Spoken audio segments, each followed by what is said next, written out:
In today's world, many people love to speak of the virtues of liberal systems of government, how they are supposedly free and fair.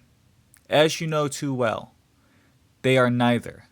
The biggest reason for why they are not, besides the system's disdain for giving to God what belongs to Him, is that the system does not care of life and even prioritizes that you do not. Let us look recently upon the death of Renee Good. The people on the political right of the liberal system do not care for her life because she was a radical leftist, and the left raises her up to be some sort of martyr. But if she was an unborn baby, the left would not care for her life. We can also look at Ashley Babbitt. The right was up in arms about her death, but the left cheered it on. We can see from these two examples, even if they are not entirely the same, that both spectrums of the liberal system do not fully care for life. They seek to make a martyr out of those who will benefit them, while mocking the death of those who their political rivals raise up. Is it so hard that we can say it's sad when life is lost, even if the ideals they stood for were contrary to what we believe?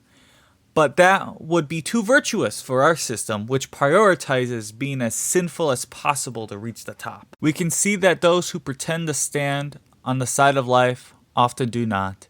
The left seeks to supposedly prioritize life by Medicare for all and restricting firearms, yet will stand in support of abortion until birth.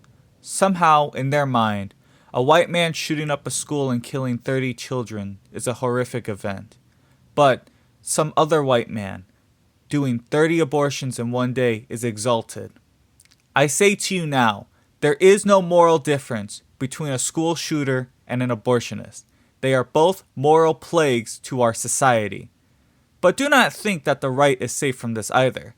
They decide to take the middleman approach. How about only a few children be murdered by abortion? That is no different than handing a school shooter a gun with only half-empty magazine.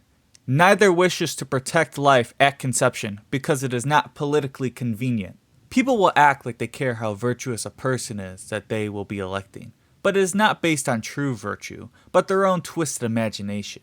We can see that liberalism still follows the prideful example of the supposed Age of Enlightenment, where they thought they could believe that they could be more moral than God Himself, following in the footsteps of the Protestant Revolution, who believe that every man can be their own pope. I am reminded of King Baldwin IV's quote from Kingdom of Heaven. When I was 16, I won a great victory. I felt in that moment I would live to be 100. Now I know I shall not see 30. None of us know our end, really, or what hand will guide us there. A king may move a man. A father may claim a son. That man can also move himself. And only then does that man truly begin his own game. Remember that howsoever you are played, or by whom, your soul is in your keeping alone. Even though those who presume to play you be kings or men of power, when you stand before God, you cannot say, "But I was told by others to do thus," or that virtue was not convenient at the time. This will not suffice. People like to believe they can create their own morality and God will just let them into heaven no matter what because they believe themselves to be moral based on their own morality. They fool themselves with such grand delusions. I will not act like I am perfectly moral. I make mistakes. I sin. Yet I fill myself with no delusion that I am no more moral than the next man. They, however, seek to put Christ in their ideology rather than following Him. Christ's church and His teachings are not an ideology. Pope Leo XIV is not a Democrat and he's not a Republican. You cannot replace what is right with such liberal filth. Liberalism has turned the state into the church and has replaced God as the center of morality with their own sick and twisted inventions.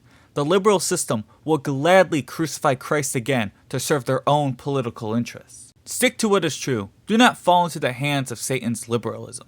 Willingly give yourself to God's kingdom. Follow the example of the saints before us, who, in their own ways, attempted to imitate Christ. As St. Paul wrote in 1 Corinthians chapter 11, verse 1, "Be imitators of me, as I am of Christ." Take from this video that you follow the right path, as I attempt to do.